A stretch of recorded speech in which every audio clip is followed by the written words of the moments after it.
ውድ ተመልካቾቻችን ተመልሰን ተገናኝተናል። እንቀጥል።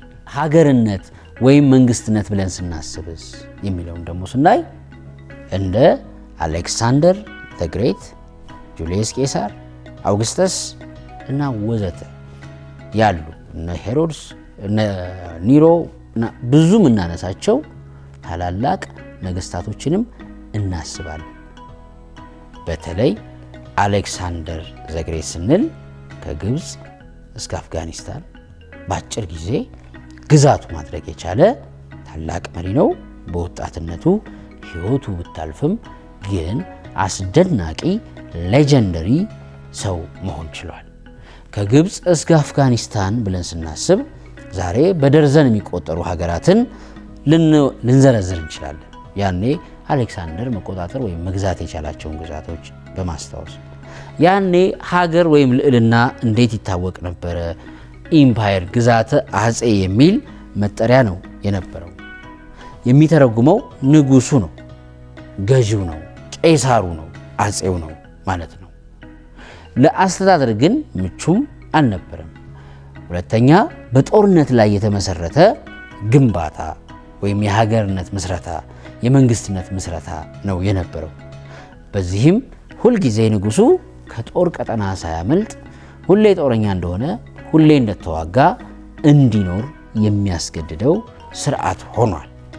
በጁልየስ ቄሳርም ዘሴም ነው፣ በአውግስጦስም ዘሴም ነው፣ ተመሳሳይ ነው። ጦርነትን መሰረት ያደረገ የበላይ ንጉስ መሆንን መሰረት ያደረገ ዜጎችን እንደ ሁለተኛ ዜጋ፣ ንጉሱ የመጀመሪያ ዜጋ ነው፣ ቀሪው ህዝብ ወይም ማሱ ግን ተከታይ አገልጋይ ሆኖ የሚኖርበት ነው። ይህም ሌላኛው ዲቪዥን ነው። ከዚያ በኋላ ያሉ ነገስታትን ስናስብ ደግሞ ወይም ሀገርነት ወይም የሀገር ብይን ብለን ስናስብ ኤሚሬትስ የሚባሉት ኪንግደምስ የሚባሉት ይሄ ስርወ መንግስታት ብለን የሆነችን ኪንግደም ንዑስ የግዛት አጼ ንዑስ ግዛት እንደማለት ነው። እንዲህ እያለ ዘመናዊው ዓለም ደርሷል። የመንግስትነት ጠባይ፣ መንግስት የመሆን ጠባይ አንድም ንጉሶች እየተረጎሙ ስንል ንጉሶች የሚከተሉት ሃይማኖት የህዝቡ ሃይማኖት ይሆናል። ንጉሶች የሚከተሉት ቋንቋ የህዝቡ ቋንቋ ይሆናል። ንጉሶች የሚኖሩት አኗኗር የህዝቡ አኗኗር ይሆናል። በዚህ ትርጉም መሰረት ነው ለክፍለ ዘመናት ለበርካታ ዓመታት ይሄ ስርዓት አሸናፊ ሆኖ የቆየው። ባጭሩ ህዝብነትን ወይም ሀገርነትን በሁለት ይከፍለዋል። ንጉሱ እና ቀሪው ህዝብ አንደኛ። ሁለተኛ ንጉሱ የሚከተለው ሃይማኖት፣ ንጉሱ የሚከተለው ባህል፣ ንጉሱ የሚከተለው ስርዓት አንደኛ ዜግነትን ይሰጣል። ከንጉሱ ውጪ ያለው ደግሞ ሁለተኛ ዜግነትን ይሰጣል። ለምሳሌ ባርባሪያን ብለን የምንጠራውን ቃል ዛሬ ለምደነዋል። ባርባሪያን የሚለውን ቃል አሌክሳንደር ነው ያመጣው። ባርባሪዎስ ብሎ ጠራ። ምንን? ከግሪክ ውጪ ያለውን የትኛውም ማህበረሰብ። እሱ ደግሞ እንደ ጦረኝነቱ ያሸነፈውን ማህበረሰብ ሁሉ ግሪክኛን በግዴታ እንዲያጠና እንደ ግሪካዊ እንዲኖር ያደርግ ነበር።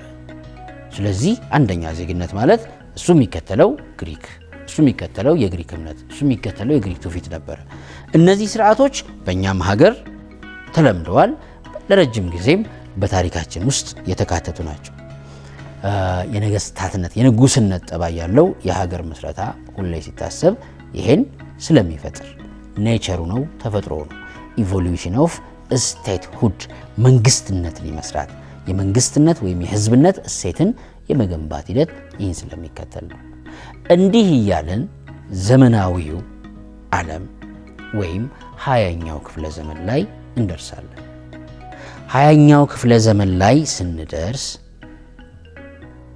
ከሞላ ጎደል ሀገርነት አንድም ፋሺዝም፣ ናዚዝም ምናምን እያልን የምንጠራቸው ዘመናዊ ግዛተ አጼነት መንፈስ ያላቸው ስርዓቶች ቢፈጠሩ፣ የአምባገነኖች ስርዓቶች ቢኖሩ፣ በዋናነት ግን እንደ ሶሻሊስትነት ወይም እንደ ዴሞክራትነት ብለን የምናስበው የሀገርነት ትርጉም ዳብሮ ነው የምናየው። ከአስፈላጊነት አንጻር ልክ ሀገራችን ዴሞክራሲ የሚለውን ሐሳብ ወይም ፍልስፍና እንደማራመዷ ወይም ዴሞክራሲ በሚባለው ተውት ውስጥ እንደመገኘቷ ቃሉንና ወይም ዲሞክራሲ የሚባለውን ኮንሰፕትና ኢትዮጵያን ለማየት እንሞክር የተወሰኑ ደቂቃዎች። በመጀመሪያ ሀገርነት አሁን ከነዚህ ታሪካዊ ሀቲቶቻችን ምንድነው የምንወስደው የሚለውን ነጥብ እናስታውስ። አንደኛ እንደ ግለሰብ ማሰብ ከመቻል የተለያዩ የሀገርነት ብይኖች መወለዳቸውን እንመለከታለን።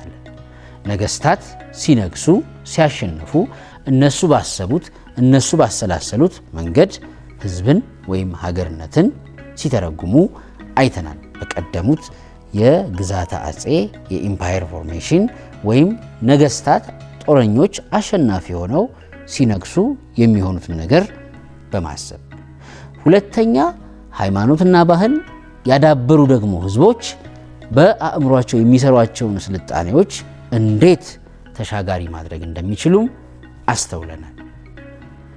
በባህሎች ወይም ሃይማኖቶች የምንገነባው ሞራል በአንድ በኩል እናስብ፣ በአእምሯችን የምንገነባውን አመለካከት ወይም ኢማጂኔሽን እውቀት ደግሞ እንመልከት። አሁን የምናወራው የዲሞክራሲ ተውት በጣም ባጭሩ ነው የምናነሳው። ለምሳሌ አስተሳሰባዊ እንደ ግለሰብ ህዝቦች እንዴት ይሰራሉ የሚለውን ተውትና ጥያቄ የተለያዩ ፈላስፎች በተለያየ ዘመን አንስተው በተለያየ መልኩ ተርጉመውታል። እዚህ ጋር ትርጉሙን ወይም ምንነቱ ወይም ታሪኩን ሳይሆን ዲሞክራሲ ደካማ ጎን አለው የለውም የሚለውን ቬሪ ኢምፖርታንት ስለሆነ እሷን ፖይንት ብቻ ጥቂት ልበል። በብዛት ስለ ዲሞክራሲ ሲወራ በተለይ ለሶስተኛው ዓለም ሀገራት እንደ ድንቅ ነገር እንደ ታላቅ ታምር መወሳቱ የተለመደ ነው። ግን ትልቁ ስህተት ዲሞክራሲም ትልቅ የሚባል ደካማ ጎን አለው። ትልቁ የዲሞክራሲ ደካማ ጎን ለክፍፍል አመቺ መሆኑ ነው። ሰልፍ ዲተርሚኔሽን የራስን ዕድል በራስ መወሰን የሚል እሴት አለው ለምሳሌ። ስለዚህ ህዝቦችን በትንሹም በትልቁ አማጺ እንዲሆኑ፣ ሁሌ ሰላማዊ ሰልፈኛ እንዲሆኑ፣ ሁሌ ረብሸኛ እንዲሆኑ መንገድ ይከፍታል። ለምን? በዲሞክራሲ የህዝቦች ነፃነት የምንለው ልክ ስንሰማው ወርቃማ የሆነ ነገር አለው። ነገር ግን በትክክል ፍልስፍና ባልዳበረበት ማህበረሰብ ልክ እንደኛ እንደ ኢትዮጵያ ባለን ሀገሮች ወይንም የሃይማኖት እሴቶቻችን አቅም በተዳከመበት በዚህ በአሁኑ ጊዜ ወይም የባህሎቻችን አሻራ ልቀው ባልወጡበት ዳብረው አስታራቂነታቸውንና አግባቢነታቸውን በትክክል እያሳዩ ባልሆነበት በዚህ ጊዜ ፈታኝ ነው የሚሆነው ዲሞክራሲ አመለካከት ነው። በነፃነት እያንዳንዱ ግለሰብ የሚፈልገውን አስተሳሰብ፣ ህይወት፣ ኑሮ፣ የህይወት መልክ የመቅረጽ፣ የማሰብ፣ የመምረጥ፣ የመመረጥ ወዘተ ፍላጎትና መንገድ ወይም ነፃነት አለው የሚል አንድ ብይን አለ። በሌላ በኩል ደግሞ ልክ እንደኛ እንደ ኢትዮጵያ ባህሎች አሉ፣ የተለያዩ ባህሎች አሉ፣ የተለያዩ ብሔሮች አሉ፣ የተለያዩ ሃይማኖቶች አሉ። ስለዚህ የራስን ዕድል በራስ መወሰን የሚለው ቃል የግለሰባዊ ዕውቀታችን፣ አመለካከታችን፣ ነገሮችን የምንመለከትበት ብስለት፣ ጥልቀት በማጣቱ ምክንያት እዚህ ጋር ያሉትን በርካታ ባህሎች አንድ ለማድረግ የሚያስችል ግለሰባዊ ምናብ መፍጠር አልቻለም። ግለሰባዊ ምናባችን ቢያድግ ባህሎች በአብሮነት እንዴት በመኖራቸው እንዴት ሀያል ፋይዳ ወይም ቫሊዩ እንደሚያገኙና እንዲያገኙ የሚያደርግ ብልሃተ ብርሃን አልወለድንም። ትልቁ ኢትዮጵያን እንደ ሀገርነት ብለን ስናስብ ያዘለቋት ያቆዩዋት ጠንካራ እሴቶች አሏት። ታሪኳ ውስጥ ያሉ ህዝቦቿ ላይ የዳበሩ የአብሮነት ልማዶች አሉ። ባህል ህብረትን ጠንካራ ያደርጋል። ባህል በታሪክ ሂደት የሚዳብር እውነታ አለው። ስለዚህ ኢትዮጵያውያን ባይ ዲፎልት መንግስታት ኖረውም መንግስታት ሳይኖሩ በንግድ ወይም በተለያየ መንቀሳቀስ እርስ በርስ የመገናኘት እድል ባገኙባቸው አካባቢዎችና ሁኔታዎች ሁሉ አብሮነትን የፈጠሩባቸው መንገዶች አሉ። እንደ ጋብቻ ያሉ፣ እንደ ማህበራዊ ትስስር ያሉ፣ እንደ ንግድ፣ እንደ ግብይት ሸሪካ ያሉ ሌሎች በጣም ብዙ ልናነሳቸው የምንችላቸውን ጉዳዮች ስላሉ እነዚህ የዳበሩ የህብረት ወይም የአብሮነት እሴቶች ጠንካራ ሆና እንድትቆይ አድርጓታል። ታሪኳ ውስጥ ያሉ የተኖሩ ልማዶች፣ የተኖሩ እውነታዎች አቆይተዋታል።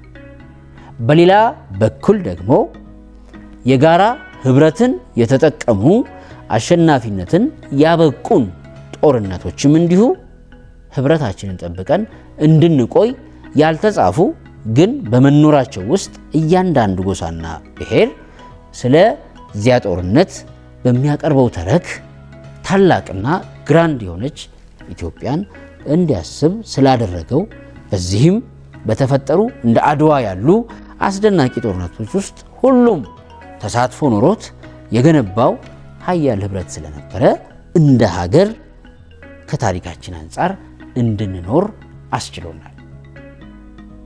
ፈተናው ምንድን ነው? ብዙ ጊዜ በሀገራት ግንባታ፣ በሀገራት ለውጥ፣ በሀገራት እድገት እና ስልጣኔ ውስጥ የእድገቶቻቸው እንቅፋቶች ከግለሰቦች ይወለዳሉ።